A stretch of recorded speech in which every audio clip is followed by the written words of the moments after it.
Good afternoon, everyone. I think it's good for us to go ahead and get started.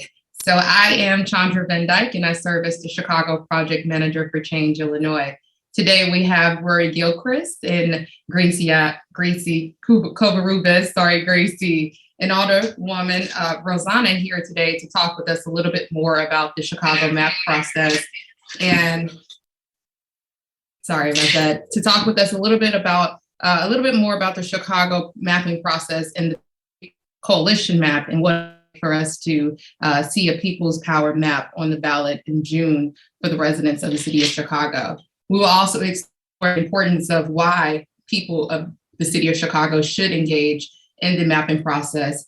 And ultimately, we will share with you what the next steps look like as we move forward with working to get the People's Coalition map on the ballot for the residents of the city of Chicago. I'll turn it over to Gracie. Thank you. Hello, everyone. Thank you so much for joining us. I am thrilled to be here to be able to share a little bit more about this redistricting process, what's at stake, and hopefully catch you folks up so you have all of the information that you need to feel empowered at the ballot on June 28th. But to kick us off, I just want to generally talk about the redistricting process and really why we're here.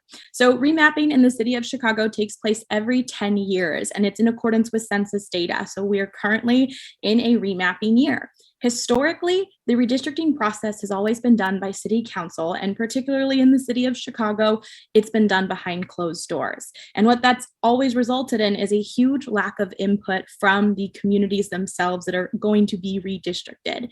And what you'll really find as we're unpacking a bit more about this process and how it's been kept behind closed doors is that it's been done very intentionally.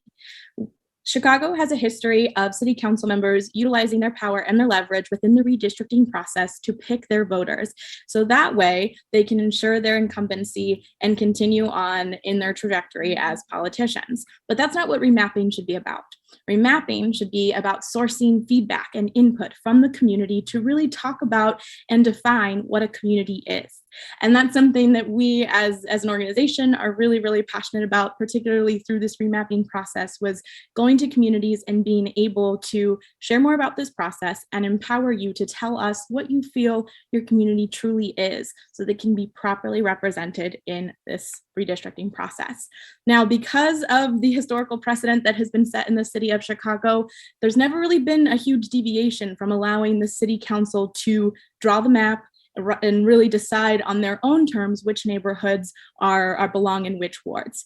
But this year, things were different. This year, Change Illinois partnered with many community organizations. You can see just a couple of them listed up here on the screen because they wanted to shake up the process.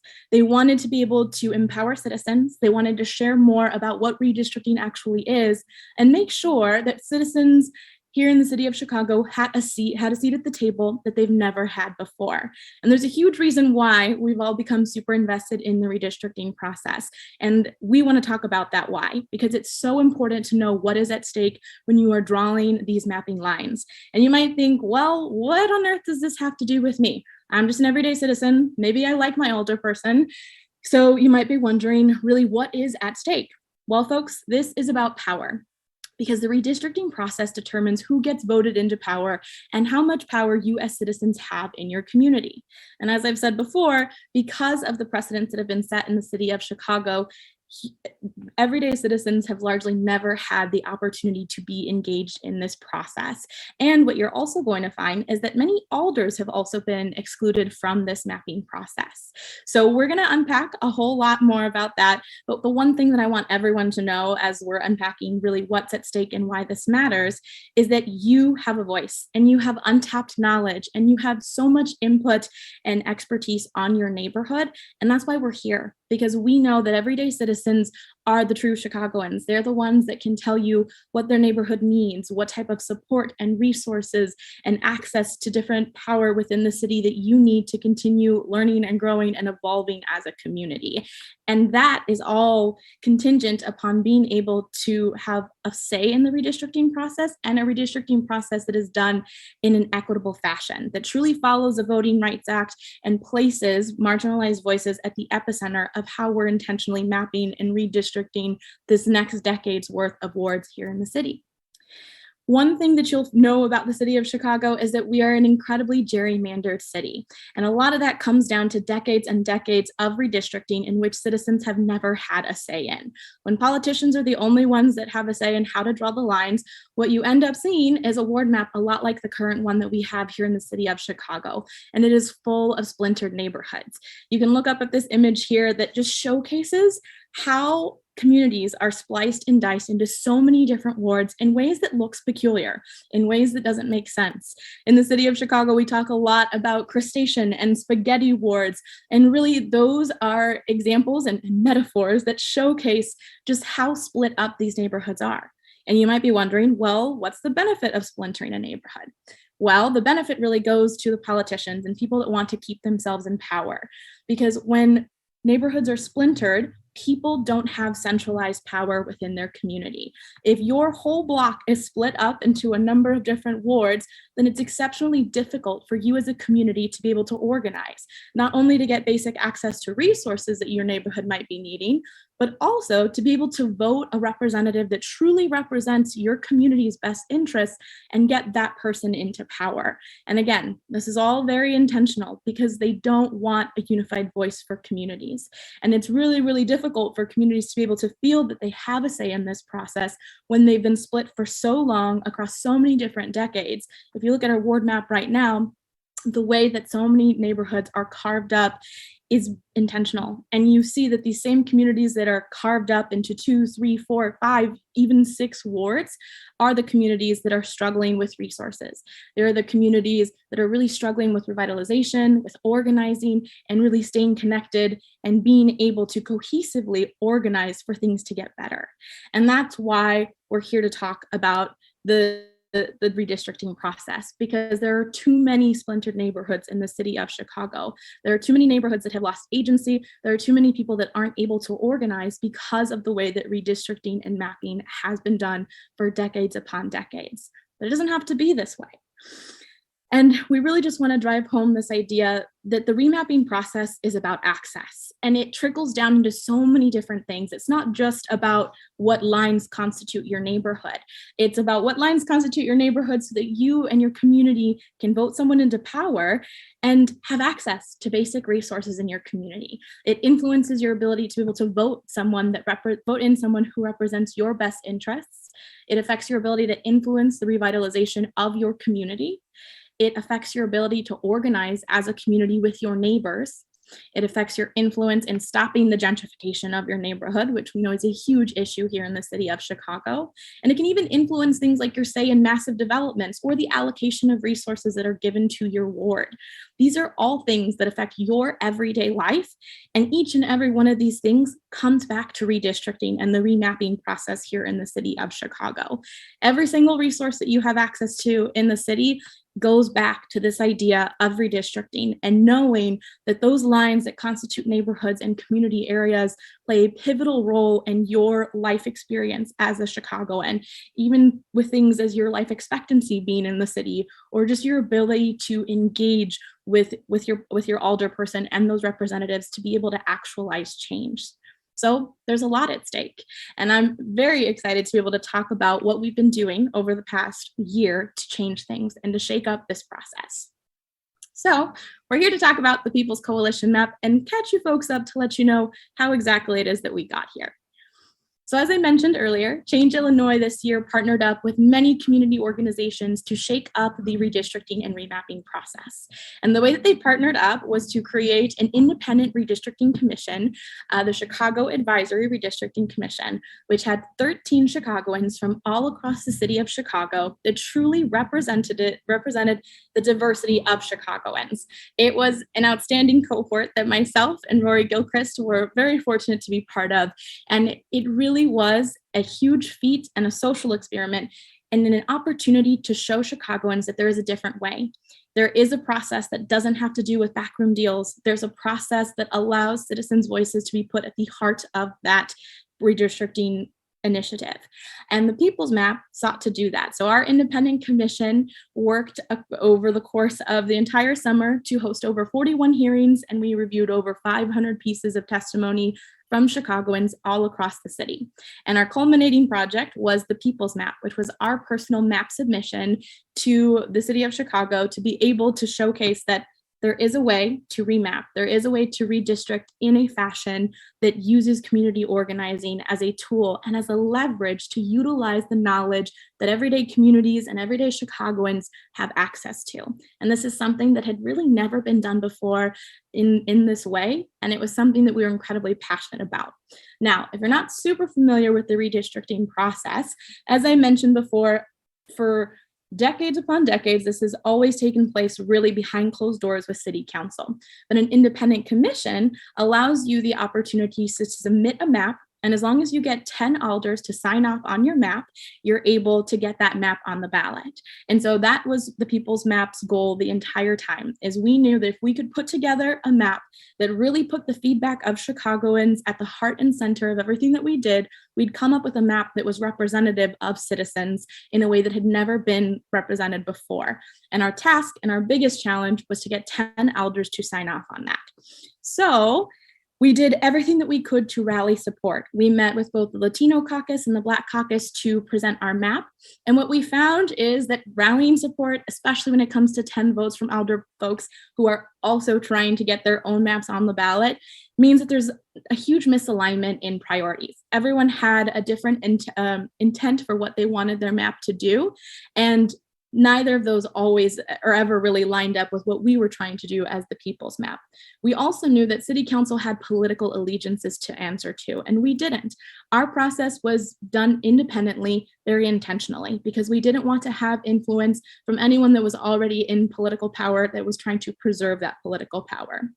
And through our conversations and our negotiations, we found that there was a huge fixation on majority wards. So in the past slide I shared, you can check this out here, the People's Map had 15 majority Black wards, 14 majority Latino wards, 7 mixed majority minority wards, 2 Latino influence wards.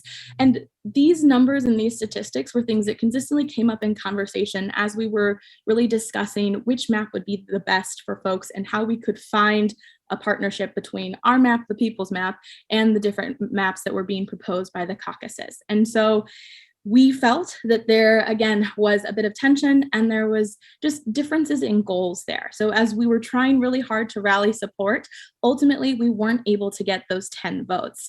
And if you know a little bit about the redistricting timeline, is that December is usually the deadline by which city council has to draft and pass their own map.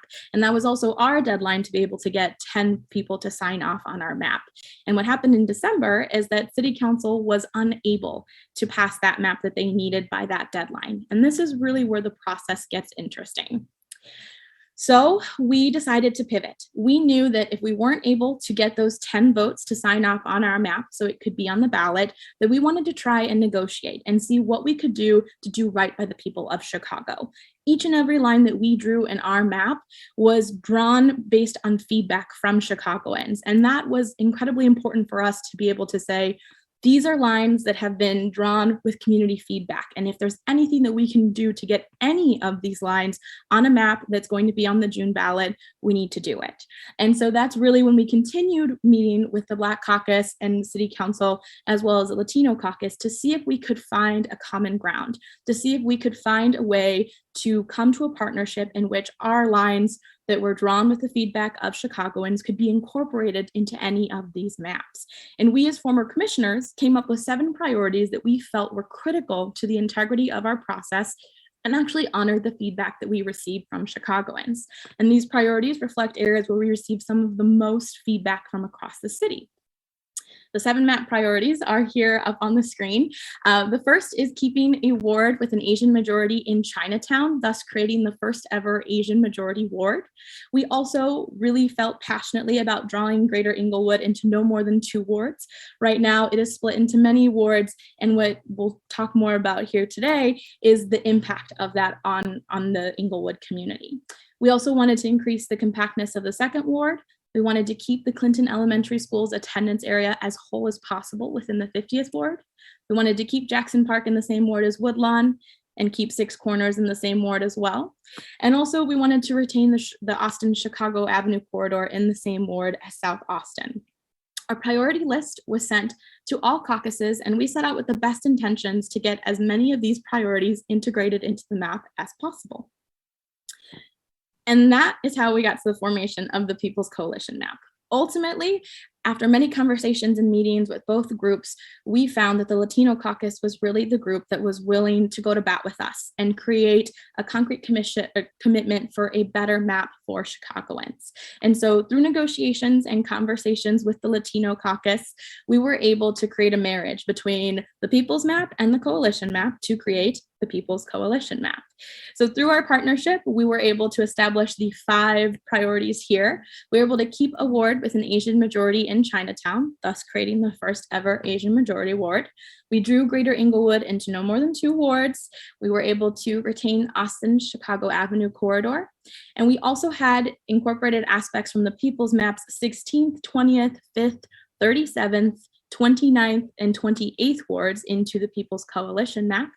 And finally, and perhaps one of the most important points of this partnership, is that we were able to establish a commitment to lobbying for legislation that creates an independent commission to remap the city for future decades and puts power back into the people's hands. This partnership is something we are incredibly proud of, and it's been a huge labor of love. If you've stuck with me so far, you've seen that we went from proposing the People's Map, rallying for support, and then ultimately realizing that our best bet at getting any of the lines that we drew with input from Chicagoans on the ballot was going to be to create a partnership. And we are thrilled about this partnership and the possibility of a path forward in which citizens can be integrated into this process in an intentional way that places their knowledge, their power, and their ability to share more about their communities at the epicenter of this redistricting and remapping process. So you might be thinking, well, why should I back the People's Coalition map? Again, this is a true partnership. Our suggestions were taken seriously and integrated wherever possible. And this is really the map that was drawn with the most amount of community impact. And it keeps more communities whole and compact, which are 2 driving factors that should be at the heart of anything that you're doing with redistricting and remapping. It's also the only map that follows census data and accurately reflects the changing population. And you can look at our stats here. This map creates 16 Black majority wards, 15 Latino majority wards, 3 majority minority wards, and the first ever Asian majority ward. This map is backed by the 15 elders that are part of the Latino caucus and the original coalition map, by the Change Illinois Action Fund, and by the commissioners of the People's Map. So this map has become a huge labor of love. It's been a very iterative process that we have done our best to consistently seek feedback from folks whenever possible. And it's a map that we're very, very proud of. Now, I'm very thrilled to be able to introduce Alderwoman Rosana Rodriguez Sanchez, who's going to share more from her perspective, how this partnership came to be, and really the reality of what it is to be an alderperson in these rooms, trying to navigate the redistricting and remapping process, especially when knowing that it's also a political landmine. So Rosana, take it away. Hello, everybody. Thank you so much for having me here. I am also really excited for the opportunity that we have had to be in partnership with the People's Map. This has been a really hard process, and particularly as somebody that is newer to City Council, there's many of us who are rookie elders that came in, and we have come in with the intention of promoting good government practices and making sure that there is transparency and making sure that there is democratic structures that allow for participation. And many of us, if you are paying attention to how we are even running our wards, right? We are making sure that we are developing democratic processes within our wards to make sure that people are being able to participate in decisions that impact our communities. So because of how the remap process has been ingrained into this DNA of Chicago City Council, it is a process that doesn't allow for that kind of democratic participation of people. And there was not going to be enough of us that were going to be able to sign on to this map. I can probably count with my hands people that would have signed up to the people's map. So we were not going to be able to put it on the ballot and vote on it. So in the absence of enough people to be able to sign on to this map, the second thing was, working through the structures that have been created. And the remap process historically has gone through the caucuses. So we have the Black caucus, and then we have the Latino caucus. The process has been, I can't say that it has been transparent. Many of us were left out of the possibility of drawing our boundaries with our neighbors. It's been interesting in terms of what is being said publicly, that everybody had an opportunity to go in. Yes, everybody had an opportunity to go into the map room. That is very true. And the Latino caucus members were in the map room over 60 times, together with our neighbors, trying to figure out how to get to a map that was going to respect the integrity of our communities. The problem was not going into the map room. The problem was what happens after you are in the map room, and who is allowed to move boundaries, right? And in our case, many of us were not allowed to be able to move boundaries outside of a certain lines that were already drawn. The phrase "locked in" has been used many times as a sign of the impossibility and the lack of flexibility in being able to have discussions about how do we get to a map that we can all support and that is going to keep our communities whole. So there was a moment when what we were being told is that people were locked in and that we didn't come in early enough.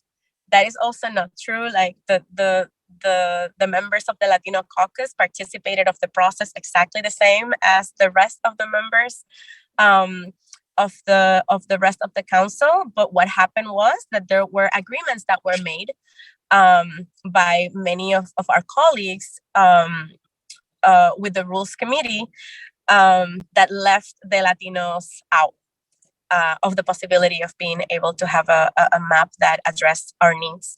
And just like Black people in Chicago, right, the Black community, the Latino community is also a protected category. So we also had the right to be able to advocate for our communities. And if we are looking right at the data for the census, we have seen growth in population for the Latino community, for the Asian community, and we wanted that to be reflected on the map. So unfortunately, the culture of city council still doesn't provide for us to be able to have a transparent process that allows for meaningful public participation. Yes, there were hearings. Very few people ever know when hearings happen. Very few people end up participating in those hearings. So I don't think that there was like a true effort to have meaningful public participation in this process. Where we are now, and should I talk about where we are now and where we're going, or do you want to?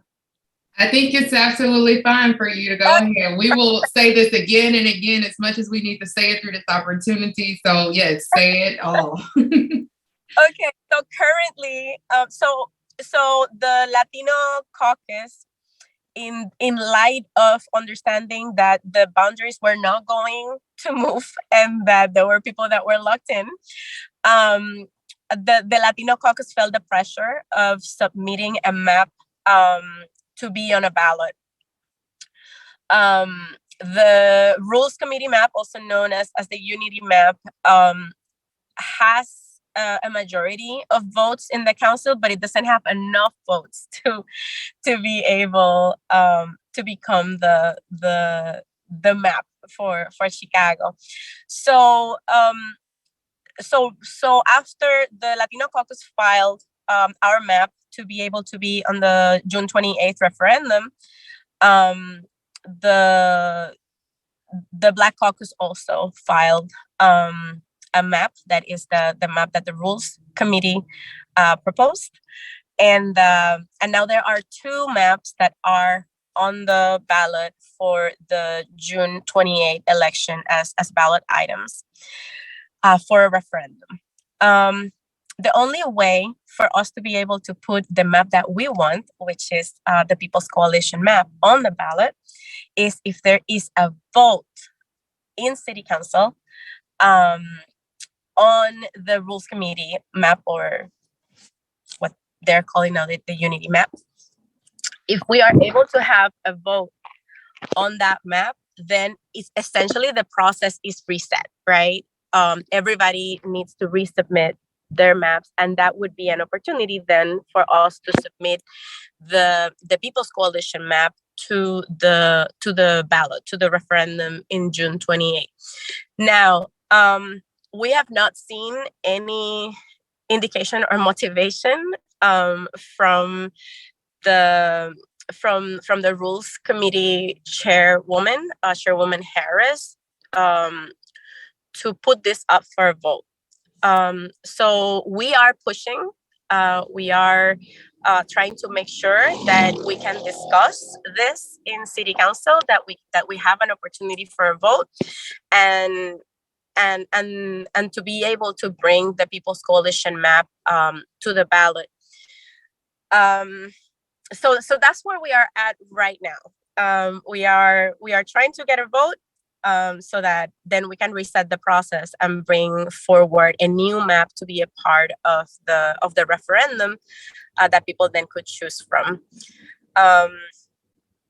Yeah, that's what I got right now, but I'm happy to answer any other questions. Thank you. I think it's good for us to move on if Rory is ready, and we'll talk a little bit more towards the end of the presentation where we'll discuss some of the questions that we've received from residents and some of our community partners. Sure thing. Well, thank you very much, Rosanna. Thank you, Chandra. My name is Rory Gilchrist. I was a commissioner on the Chicago Advisory Redistricting Commission, along with Gracie and along with 11 other Chicago residents and neighbors, working hard to piece this map together, to really listen and to understand and peer into what the census data is telling us. Before being on the commission, I was a census worker myself. I worked with the Census Bureau, helping to knock on doors and collect this data during the 2020 census, getting out there in community, hearing from residents. But I've been a community organizer for a long time before that. And so I understand, when Gracie kicks us off and says, this is about power, this is about the allocation of money and resources and political representation for communities. I think as a community organizer, I hear that and I say, here's an avenue that can really help us uplift these communities that we care about, our communities, our neighbors, that really help us build collaborative, accountable, responsive relationships that I hear when Rosanna talks about how, some aldermen are running those wards with those democratic processes in hand.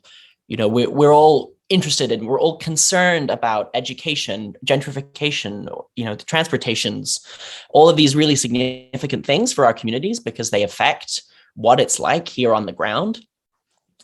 And so to understand, even if it feels a little abstract or a little far removed, or we don't immediately get what's at stake here, this is why this engagement in this really critical issue is so important, because it affects what's possible for the next 10 years.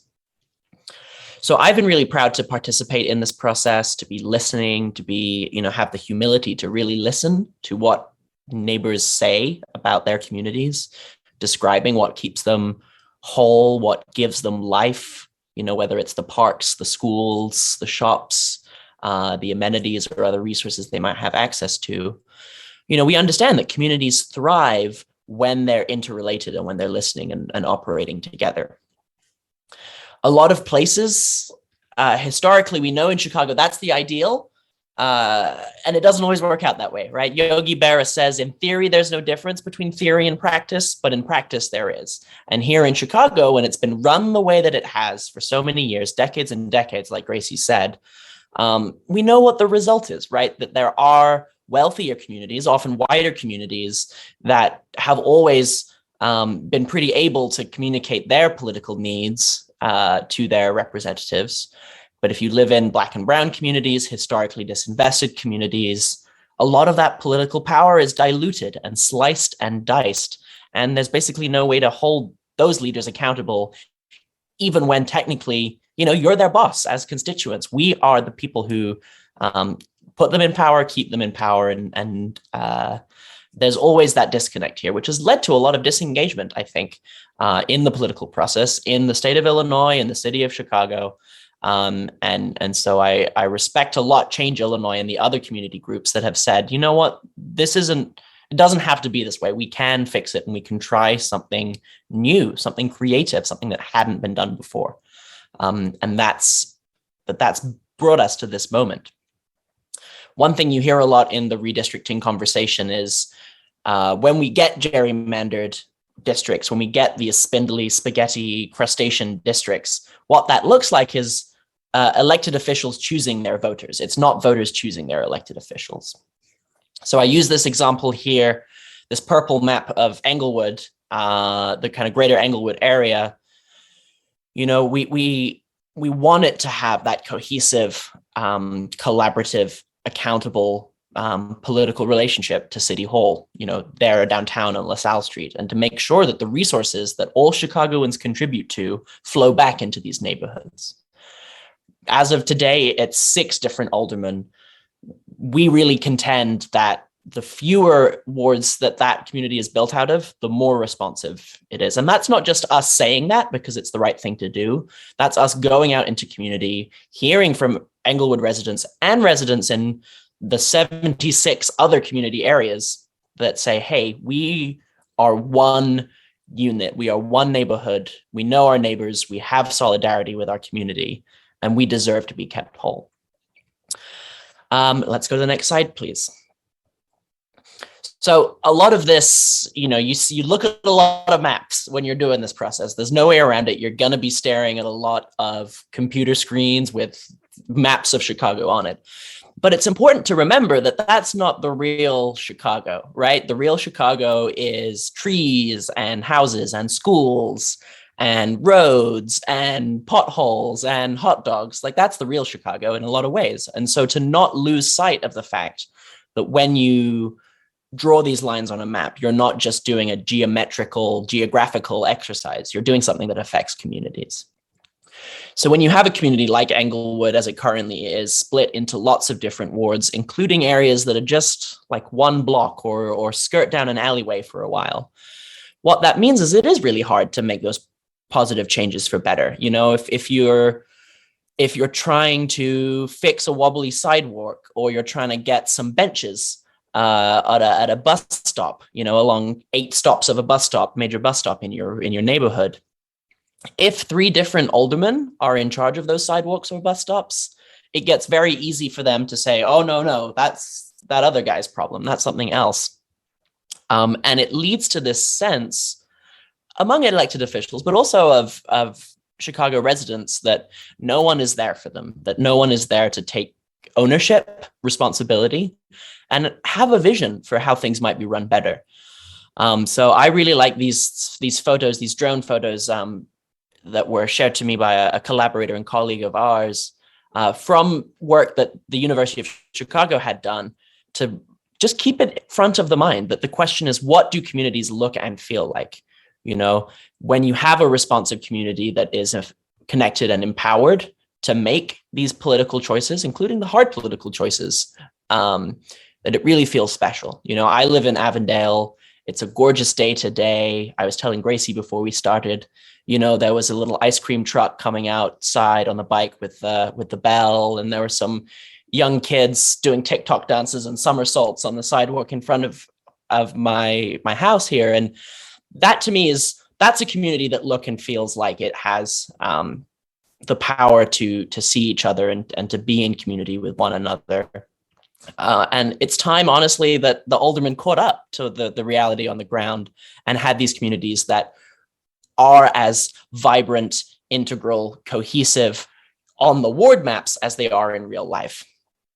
So that's one reason why I really like these photos, is because it reminds us that Chicago is a real vibrant place. Okay, let's look at our next slide. So yes, that brings us into what's happening next. And we have a referendum coming up on June 28th, 2022. It's a Tuesday, so mark your calendars. If you haven't already by this point in the webinar. Let's go on and answer the question of what specifically is going to be on the ballot. And because the process has been very confusing, and I appreciate the Alderwoman's casting some light on the ups and downs of the process there, when it gets down to it, where you have the Sharpie in your hand and you're trying to make your democratic voice heard here, it's important to know what will be on there. So I'm going to drop in our Zoom chat here, but I'm also going to read it out for accessibility reasons, or for anyone who might not have access to our Zoom interface right now. You can see what your ballot will look like by visiting chicagomap2022.com. That's chicagomap2022.com. You can navigate to sample ballot there, right on that top navigation. If you just tap on that, it will show you what is on the ballot and what isn't on the ballot. Notably, there's going to be no picture of anything, right? You're going to have to keep it in your mind's eye what it is that you're voting for. Is it going to be a squiggly, spindly spaghetti map, or is it one of those maps that listens to community? What is going to be on there, though, are the names of the older people who have submitted the map in the order that they signed. So you also don't get any of the names. I mean, People's Map, Coalition Map, People's Coalition Map, Madigan Mystery Map, Unity Map, Black Caucus Map, Latino Map. None of those words will appear on the ballot. And so amid all of the background noise that's been happening with the redistricting, the actual thing that lands up on your piece of paper in front of you is just going to have your the names of the older people in there, which gives people not very much information to base their decision off of, especially when the conversation in many points has been quite confusing. So it's important, I think, really to be engaging in these educational opportunities, to be talking to your neighborhoods, be talking to your elected officials, whichever communities that you find yourself a part of. Maybe they're school communities, maybe they're communities around places of worship. But to understand that because these choices affect what's possible for 10 years, having these conversations, understanding how these maps came to be, is going to be incredibly, incredibly crucial. So I repeat, as all of us have here, to keep this conversation alive, keep informing on the map. Visit that website, chicagosmap2022.com, in order to stay up to date with this as we get into these last 10 weeks or so before the June primary. Next slide, please. I think we're going to maybe get into some discussion questions. Yeah. Chandra, would you like to sort of pitch these to us? How should we do this? Yeah, we can do it that way. So these are just some of the questions that we have received from community residents via email, or from some of our collaborative partners who thought maybe this is something that, even though we may have covered the information, but maybe we can just give a little bit more detail. And so I thought it would be good for us to have an opportunity to have maybe a little bit more real talk dialogue, where we're just kind of having a discussion around these questions. And so the questions won't be directed at anyone individually, and we can all just kind of share what we feel may answer the question for our residents. And I also do want to encourage those who are watching today, feel free to shoot over emails after this presentation, because we will be hosting another webinar in the month of May. That will be an opportunity to cover some of the topics that you lingering, or if it's more urgently, you can shoot me an email at cvandyke@chicagoswards.org. I'm sorry. And that's also on the chicagoswards.org website. And we can answer those more pressing questions more immediately as we prepare for Wednesday in hopes of the council passing a map and allowing the People's Coalition the ballot. So we'll start with question 1. Why are the Black and Latino caucuses at odds? What is the differences about their maps? Gracie, Rory, anyone want to give this a shot, or even Alderwoman Rosanna? I'm happy to jump in, but I would actually really love to hear from Alderman Rosanna as someone who's been in the room, particularly with your colleagues, being able to speak a bit more to the issue as to why folks are at odds. If you're able to, Rosanna. I think one of the most important things to note here is that, yes, it is about caucuses and not about Black people being at odds with Latino people, right? And I think that needs to be a distinction that needs to be made. So there's many differences between the maps. If you look at what the coalition, the People's Coalition map, and the coalition map that we created before is pretty similar in that sense. Our map preserves a majority of Black wards, which is an important thing to note. Even though the Latino population grew, we have a majority of Black wards currently, and under this map, we would still have a majority of Black wards. I think some of the points of contention, the most important ones, is that many of the spaces in the city with a majority of Latino population are not being able to preserve a majority of Latino population, which marginalizes Latino communities. A big problem is that one of the arguments that has been used is that there's a lot of undocumented people, for example, that were counted towards the census that are not necessarily going to vote. That's a problem because it actually doesn't matter that people are not going to be able to vote. They are still part of the communities. They get services from our city. They have the ability to organize in our communities to be able to obtain services, resources.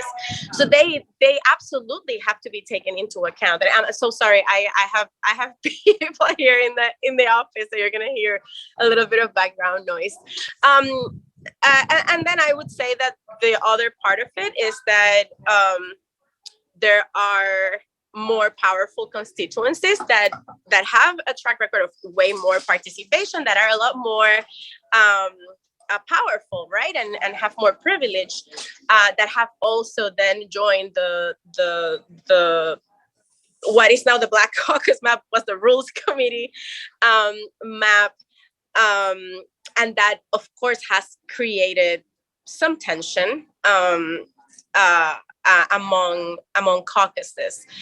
I would say that, at least for me, and I want to make it clear that I'm not necessarily speaking for the rest of my colleagues here in the Latino caucus. I am bringing my own perspective into this conversation. But I would say that those are probably the most relevant points for me. Thank you, Rosanna. I think one thing that I, as someone who was a former commissioner, really would like to share is we see a lot in the media, one, this being framed as a Black versus Latino issue, which it really isn't. We're talking about the majority of wards. And one thing that we really see a lot is folks trying to maximize the amount of Black majority wards or the amount of majority Latino wards. And one thing that we learned in our process as commissioners, as we were physically mapping ward by ward, is that you could probably create a map with an intense amount of majority Black and Latino wards.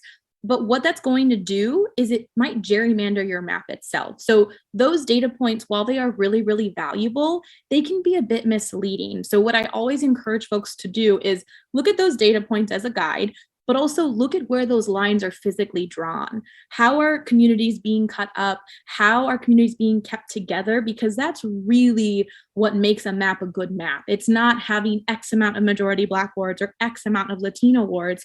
It's how many communities are actually kept whole and together in a way that follows this idea of compactness and contiguity.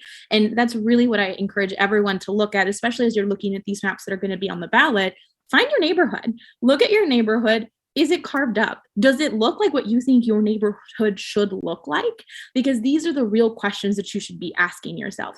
Yes, the data point of having a majority amount of Black wards or a majority amount of Latino wards is important, because that all does come back to census data, and it really is able to represent those shifts in population that we're tracking through the census. But those aren't the end all be all data points. The real data is in how those lines are drawn. And that's what I really encourage everyone to be able to look at and to be able to have conversations with their community about.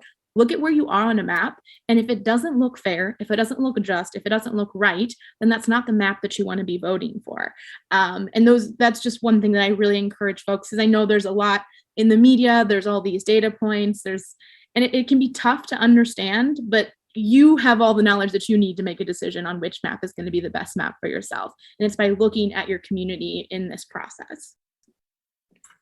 Thank you, Grace. I just would add that the differences in the two maps, and I'm going to speak specifically to the Rules Committee map and the People's Coalition map. The significant difference that I think residents should keep in mind is that one, it's not just about representation anymore. One of the major differences between these two maps is one map, which is the People's Coalition map, actually took into account what the rest of the city of Chicago felt that their communities look like. That map group, it's not about race, it's not about the someone's skin, it's ultimately about who's willing to be more progressive and say that it's now time for us to have community residents who live in these communities, who live in these wards, who know the everyday experiences, to have a voice and to have a real voice, right? Be able to actually show where their lines were drawn and how those lines were drawn, their feedback was taken into account. And we saw that with the People's Coalition map, considering that the People's map aspects of the People's map was put into that map. And I think we all agreed as a group, as we came together, that it was time for us to see a process that allowed politicians and residents to come together and actually have meaningful engagement and create something that's fair for the city of Chicago. And so I would just ask that. And as we move to the next question, I think Alderwoman Rosanna kind of touched on what is the importance of ward maps for people who can't vote. But I'll still leave a little space so that we can emphasize a little bit more for those who are listening that may have missed that in the previous question, why it is important for people who can't vote to still be engaged in the ward map process. I'll take a try at responding to that. I mean, it truly is very significant. It's the same answer that the Alderwoman gave just now, is that whether or not you're there voting every 4 years on an alderman, you still interact with everyday city government in one way or another. If you're waiting for the bus, if your garbage is taken out or not taken out, if your road is plowed or not snow plowed, if your parks are clean and have, events that are run out of them. Every single person in Chicago still has a say in this process over and above once every 4 years, stepping into a voting booth. Obviously, that's very, very important, and I encourage us all to increase those turnout numbers. It's very important that we participate when we're able to in the electoral process. But politics is more than elections. It's more than who gets fancy job titles. It's about communities getting the resources, working together for what they need. So each of these ward maps, Chicago is a city of 3-ish million, close to 3 million people. That's whether or not they're a citizen, whether or not they have, the pure documentation. Chicago is a sanctuary city. Indeed, the census, I know from my experience as a census worker, is required to count everyone. We need to know where everyone is, regardless of anything else that might make you someone who shows up and participates in the complexity of American life in a contemporary way. We still need to know where everyone is to make sure that we can get those resources to where they need to be. So 300 divided by 50, whatever the math equation is, each of these wards needs to shape up to be about 55,000 people, plus or minus a couple thousand here or there. But more or less, every ward's got to be more or less the same size.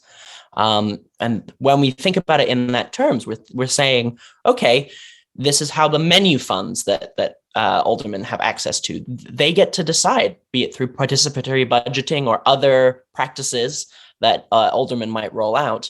They're still part of that conversation. And that's why the map matters. No matter what else you do politically, the ways in which you band together to express in solidarity, to form an IPO, to lobby your alderman, to talk to your neighbors, to knock on doors, to throw a block party, to whatever it is, whatever you're doing, the ward maps will help structure what's possible, what's doable, and the ways in which your community is accountable to itself and to the city as a whole. Thank you, Rory. If anyone wants to add anything, that's fine. If not, we'll move on to question number 3. We're all good? Okay. Why would City Council voting on the ward maps let the People's Coalition map get onto the June ballot?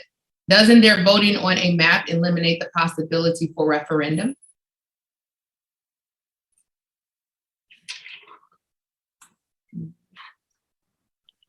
So I can touch on this a little bit. I know Alderwoman Rosanna also kind of shared more. So if I miss anything, please jump in. Essentially, City Council voting on ward maps resets the process and allows for the Latino caucus to be able to submit the People's Coalition map and get it on the ballot. Because as of right now, the way that the process is being treated is that edits are not allowed to the maps that have been submitted. So as Alderwoman Rosanna mentioned earlier, the Latino caucus was under a lot of pressure because they were being left out of these conversations. So they felt that they needed to submit a map. And that's how the coalition map came to be and be on the ballot. As of right now, the Rules Committee is not allowing for edits to be made to those maps. So we really do need a vote to trigger a reset to this process and allow for the People's Coalition map to be submitted so that it can be put on the June 28th ballot for that referendum. And if I may, the issue also is that although a majority vote in City Council is 26 votes, and technically you could actually pass the vote within City Council, we cannot have a map that goes into effect that has less than 41 votes. That is the threshold. The Rules Committee map or the Unity map, they don't have 41 votes. They do have a majority of the council right now, but they don't have 41 votes. So voting on that map, even if they have a majority of votes within City Council, which would be a majority in City Council is 26, the map wouldn't be able to go into effect because they don't have 41 votes. So then it resets the referendum process, and then you could resubmit, you could refile. Essentially, I just wanted to touch on the threshold for votes. Thank you for that clarification. So, in short, if the council does go forward with voting for a map, ultimately it'll take 26 to pass that map, but that map will not go into effect because we're positive that they don't have 41 they need for a map to go into effect. What it would do would be to restart the process, which would allow the coalition map group to replace the coalition map with the People's Coalition map on the ballot. And what that really looks like, because both of those maps, according to the data, does a better job for the city of Chicago. But what we had understood in this partnership was the importance of allowing space for residents to have meaningful engagement. So what the coalition map group wants to do is to replace the coalition map, not saying that it's a terrible map or it doesn't do good by the city of Chicago, but acknowledging the importance of the partnership that was created with community-based organizations and community residents to take into account and have meaningful engagement in how the feedback that was received from residents would go into the mapping process. And so what we're asking ultimately is for the council to take up a vote so that we can put a map on a ballot that still does good, very good by the city of Chicago, but it takes into account what residents feel best represents their community. So this isn't about a map having more representation or one map being bad versus the other one being good. This is really about giving the voters an opportunity to see some real historic changes in the remapping process in the city of Chicago. And what that looks like is a map that actually takes into feedback what the residents of Chicago say that they want to see for their communities. So I will move forward with question number 4. I just wanted to be sure to give that more in depth. And I'm going to say this again and again, that this is really about the opportunity for residents to see a map that has community input and community engagement in a meaningful way. Not saying we hosted hearings just to say we hosted hearings. We didn't give 3 minutes for residents to talk and cut them off. We had meaningful engagement where residents were actually able to engage with the commissioners in real time as they drew those lines. So what the People's Coalition map brings to the city of Chicago is really a new day. It is really the end of business as usual in the city of Chicago and creating a space where residents in the city of Chicago work together with politicians to make decisions for the communities of the city of Chicago. So we'll go on to question number 4, which is, can the redistricting process change for the better? And if so, how? And I'll pass that on to each of you to kind of give a snippet of how you feel the redistricting process in the city of Chicago can change. And I guess all of you have an idea of what I feel. So I'll let you guys go ahead and answer that question. Can the redistricting process in the city of Chicago change for the better? And if so, how? Yeah, I'll respond to that a bit. I mean, I think that's a good segue from question 3, right? If question 3 has this complicated answer about like, what's the timing or the clock resets, it definitely is very confusing and quite alienating, I think, for people who feel like this issue is important, want to care a little bit more, hear so many kind of conflicting narratives in a lot of ways about this process, is to understand that actually, is there a better way of doing it? Yes, there simply must be a better way of doing it. A lot of the peculiarities of Chicago's unique system comes from Springfield. It is a statewide law that it's a law for the whole state, but treats Chicago as a special case and says, it gives them this kind of timeline, and city council is going to be doing this. It's a bit of a mess. It's the result of political compromises happening, decades upon decades upon decades, for a very long time, and stemming back from a time where wealthier, whiter interests in Chicago had a big chokehold on the way that redistricting happened, and we see now with our pluralistic, diverse Chicago that there's a lot of response saying, no, we do need a better way of doing it.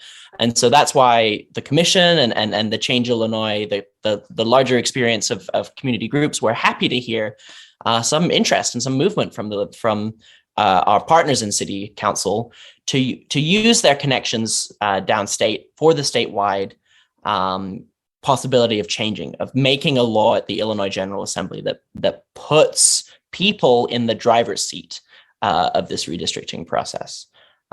So there's a glimmer of hope there on the horizon. It's certainly tricky whenever you're asking politicians to reconfigure how they get their own, sources of power, levers of power. But it's been our experience that when you clarify it, when you bring people into this process, they connect, they understand that surely there is a better way that puts residents of Chicago in the driver's seat in drawing these ward maps that are so significant. I can speak a little bit to that. So since I came into office, I have done everything that I can to make sure that we have participatory processes. I have a community-driven zoning process that consults community about how we want our community to develop. I have a participatory budgeting process that put the age of participation at 14 years old so that people as young as 14 can have a say on how we spend resources in our community. And what we prioritize. I think that the redistricting process is something fundamental for our communities and should have that amount of dedication in terms of making sure that our voices are heard. And I think that the work that the People's Map has done, it's it's incredible. Imagine if we actually had the structures in government and the government resources to do that at a much larger scale, right? If we were able to have engagement in our communities through processes that are designed for that input, and then we could carry those voices into a collective mapping project. But that's not what has happened. But I would absolutely love to see that happen and to be a part of making that happen. So I really hope that is the direction in which we are walking towards, and I'm here to see it through. Thank you. Great. Add anything? Of course. I think this process belongs to the people, and the Chicago Advisory Redistricting Commission that put together the People's Map is living proof that a different model is possible, and a different model can successfully bring citizens into this process. I think one thing that I learned in my service as a commissioner was that as a city, there tends to be a huge lack of imagination of what could be possible if we activated citizens, if we spent the time, the money, the resources in really educating people on what this process is. People will show up. This redistricting process, it's one of those things, it feels like it's up on a super tall shelf that's out of reach for folks. And what we were really able to do as a commission is bring it down and be able to engage with folks, show them that you don't need to have a fancy degree, you don't need to be voted into power to be able to tell someone what your community looks and feels like, to be able to explain what the boundaries of your community are. Those are all things that anyone that's a resident of the city of Chicago can have input on and should have input on through a redistricting process. So there is a better way. Our model is proof that you can engage people and people will show up and want to have a say in this process. And I think what I'm most proud of is this partnership with the Latino Caucus to create the coalition map and to make a commitment towards legislation that could actually create an independent commission for the next decade. And that's something that I urge everyone to do research on. I urge everyone to call your alderperson to rally behind us as we try to get this legislation introduced, because it's going to have huge effects for decades and decades to come. Thank you, Gracie. I appreciate that. And I would just say, redistricting is truly the foundation of the, democracy in this country, ultimately, right? It happens at every level of government, but it ultimately determines who represents us and who we get to vote into these elected positions. What we see right now in the city of Chicago are a lot of people who didn't necessarily get elected into positions, but ultimately were appointed to positions. What we see also with the redistricting process, there's a lack of education in communities about what the redistricting process is, which should be a sign for us, right? If people don't want us to know about it and it ultimately impacts so many different layers of our lives, why don't they want us to know, right? But I also think it's important for us to acknowledge that in order to speak for us and represent our voices, you must first listen to us, right? You must first hear our voices. You must first understand the conditions of our communities. And to turn a blind eye to the conditions of our communities and to what the census data shows us would be to say that the conditions and the people who live in these communities don't really matter, right? To kind of silence the voices of them because you don't give a space for them to actually engage in a meaningful way and to share the conditions in an effort to actually come up with resolutions, right? We want to find a way to fix the problem, but we can't fix the problem without first acknowledging those who are experiencing the issues. And so what I feel could be changed to make the redistricting process better is ultimately what we've proven. We've proven that residents can come together to create a great map. But we've also proven that residents and politicians can come together and work together to create a fair map for the city of Chicago. And so I absolutely believe that the redistricting process can be changed for the better. And I believe that how that is done is by having meaningful and intentional engagement with residents in a way that actually takes their feedback into account and create results, tangible results, versus just having 3-minute speeches and cutting residents off and not really showing them how that information is going into the remapping process. You have to first hear the people of the city of Chicago in order to actually address the issues that they're experiencing in their community. So that's just my thought. We'll move on to question number 5. And I do want to acknowledge for our viewers that Alderwoman Rosanna had to hop off.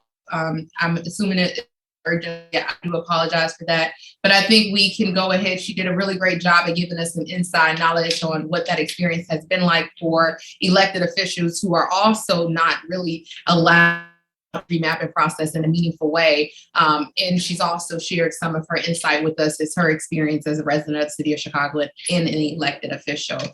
So we'll keep carrying the torch forward as always as residents and as former commissioners who we have here to keep the conversation going.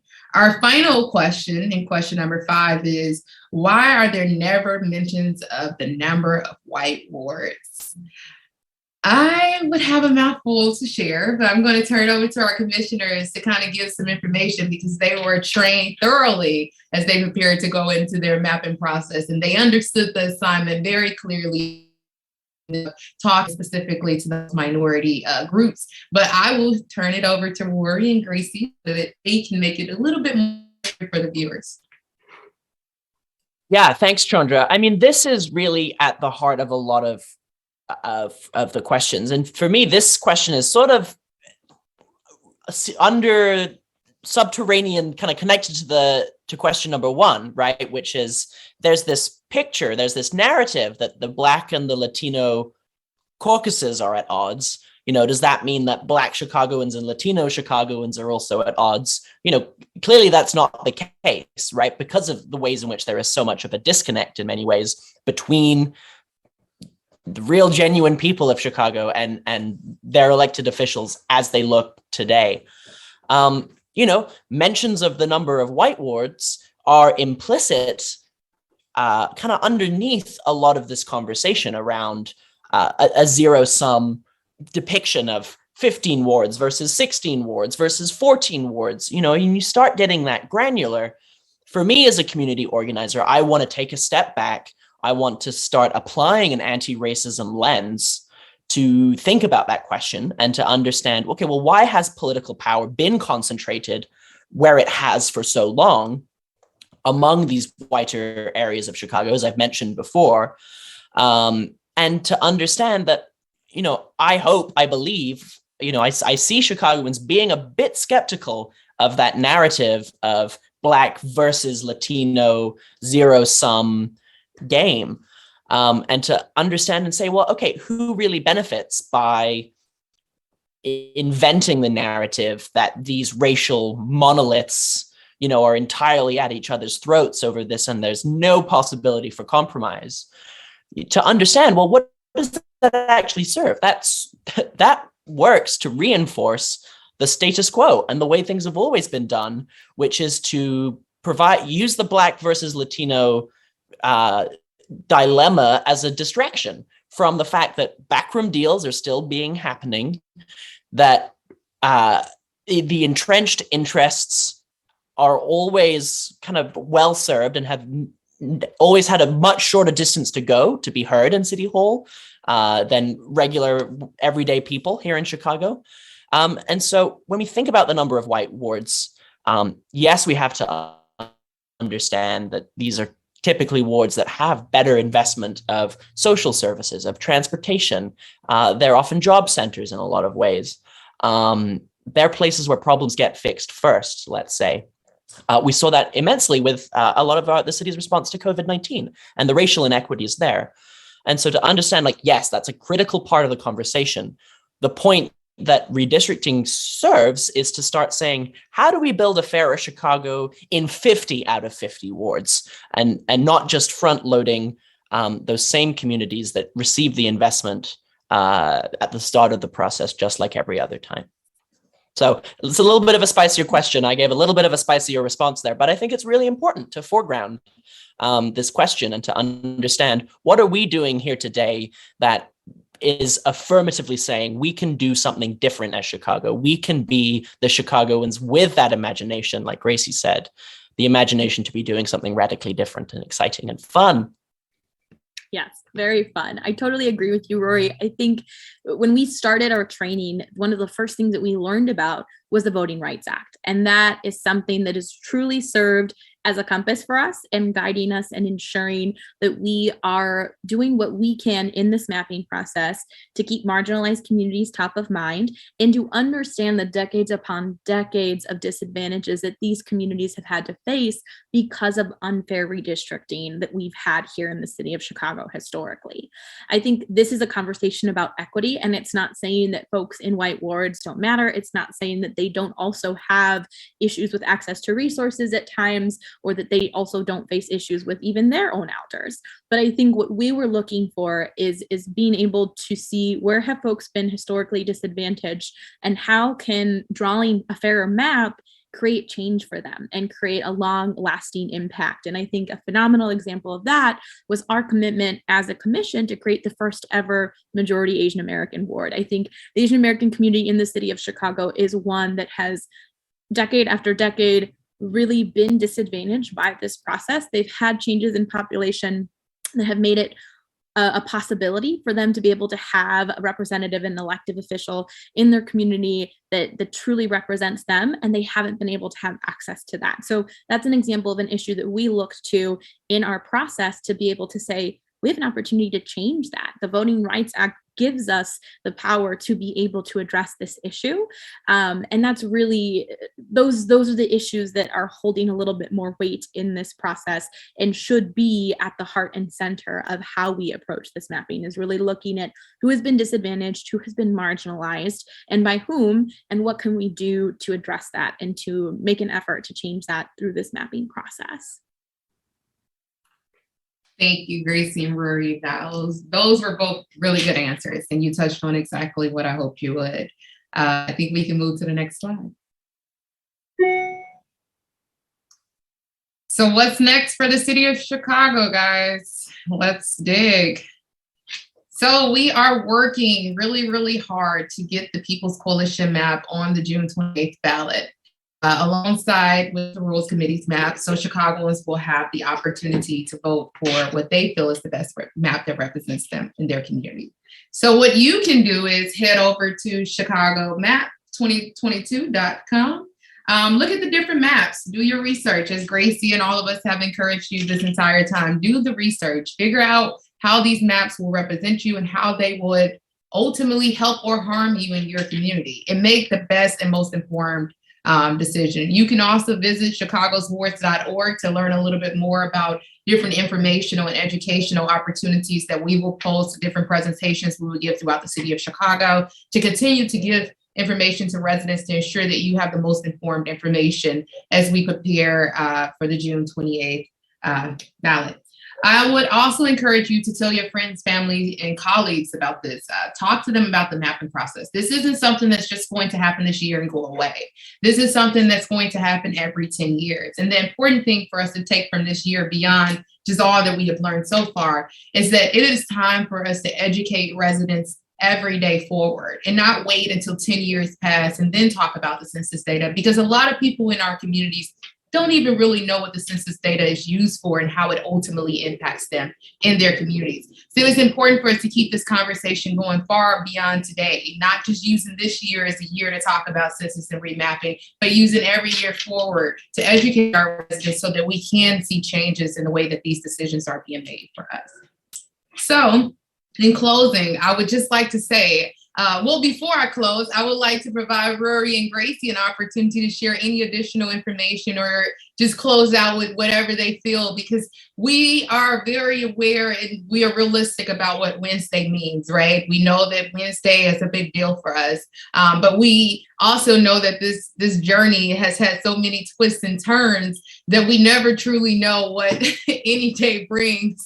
But as we prepare for Wednesday and what is to occur on that day, we want to be sure that we're getting as much information out to residents. We want to be sure that we are clearing our hearts and we are pouring out all that we can to engage you guys in this process, to get you to understand the urgency of acting now, to push your orders, to support the People's Coalition map, to push your orders, to vote for a map and pass a map in council so that we can see a people power map on the ballot. This is not about telling the people of Chicago what to vote for or which map to vote for, but really an opportunity to change the foundation of the system that ultimately impacts our everyday lives. It is time for the voices of the residents of Chicago to truly be heard in a meaningful way. And this is how we spark that change. So I'm going to turn the floor over to Rory and Gracie before I close to give them an opportunity, and then I'll close us out.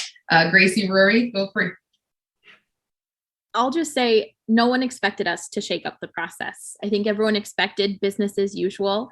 I don't think people expected we would get this far, that we'd be able to have such strong partnerships and to negotiate our way to potentially get on the ballot.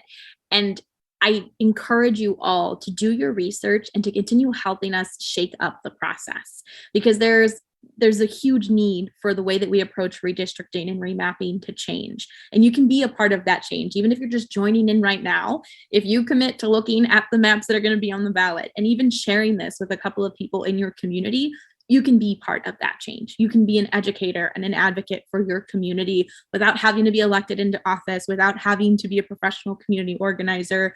You, as an everyday person with whatever job you're doing right now, have the power to shape and shift the way that your community is drawn for decades to come. And I don't want anyone to ever discount that power and that agency just because no one's telling you that you have it. Know that you have it, and know that doing your research, even calling your alder person to put pressure on them, does make a difference. Every letter, every phone call, every time you show up there to their offices, it matters and it makes a huge difference. I don't want anyone to ever underscore the value of that. No, preach. Gracie said it. I mean, I think it's the people, right? That's been the heart of everything we did. It was our lodestar on the commission. It's been the wellspring of inspiration for me. I've been really humbled to hear the stories of people saying why this matters for them. And so, I would close with thank you, thank you, thank you. It's the neighbors and residents of Chicago's that have really animated, activated, made this process so vibrant. And if no one expected us to shake things up, like Gracie said, the only reason we were able to was because we had the winds of community at our back. So thank you. Thank you, guys. And in closing, I would like to just make very clear, we have proven that residents of the city of Chicago, and this has been a long journey, but we have done the work to prove that residents of the city of Chicago, the Chicago Advisory Redistricting Commission, that was composed of 13 residents, everyday people of the city of Chicago, we've proven that they can come together and create a ward map that is good for the city of Chicago. But what we also proved, and we never even imagined that we would be able to prove this, is that the residents of the city of Chicago can come together with the politicians and create a fair map for the city of Chicago, a map that takes into account the complexities of being a resident and a politician in the city of Chicago. Today, we discussed the map options. We've given an inside view of what the experience has been like for us as residents and what the experience has been like for some of our elected officials who say no more to Chicago business as usual.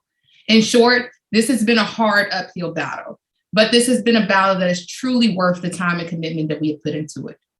What we know for certain is that the residents have been blocked out of this process, and that significantly impacts their everyday lives. This is a process that it is time for residents to be able to engage and have a voice in. We want to be able to work with the people who make decisions on our behalf to make better decisions on our behalf.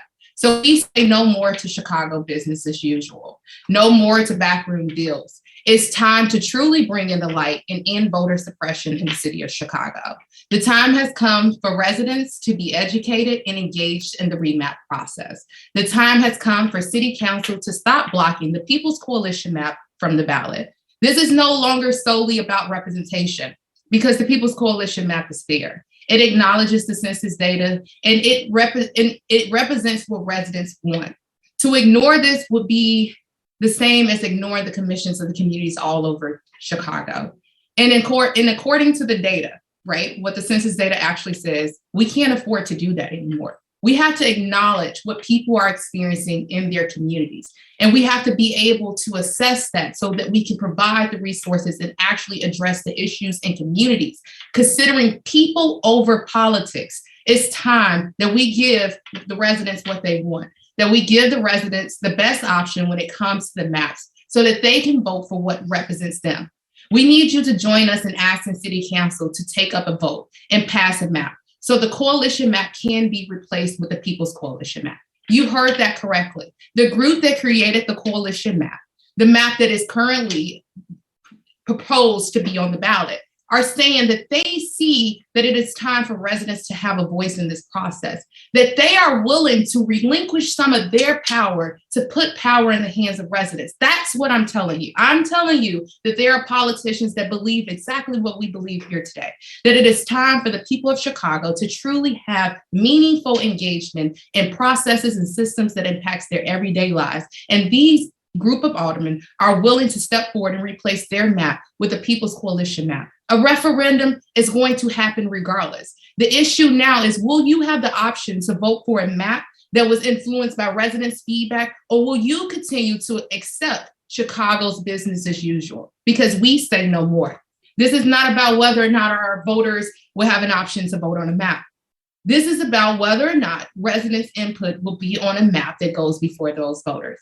I encourage you to visit chicagoswards.org under the Take Action page and help us push City Council to take up a vote to pass a map at their next council meeting next Wednesday. I thank you all for joining us. I thank our speakers today. I especially thank the members of the Chicago Advisory Redistricting Commission who put in all the time and work to make this a reality for us. I thank you all for joining us on this beautiful Saturday. I encourage everyone to get out and get some good air. And I encourage you to take action in some of these Earth Day events. And while you're out there, tell someone about this remap process. Tell someone about what's happening right now in their local government and how they can engage in this process to make it better for the generations to come. This isn't just about us and today. This is really about building a better future for the youth to come after us. We have to create better systems and processes so we can actually address some of the harm that has been done in our communities and repair that harm and do it from the inside out.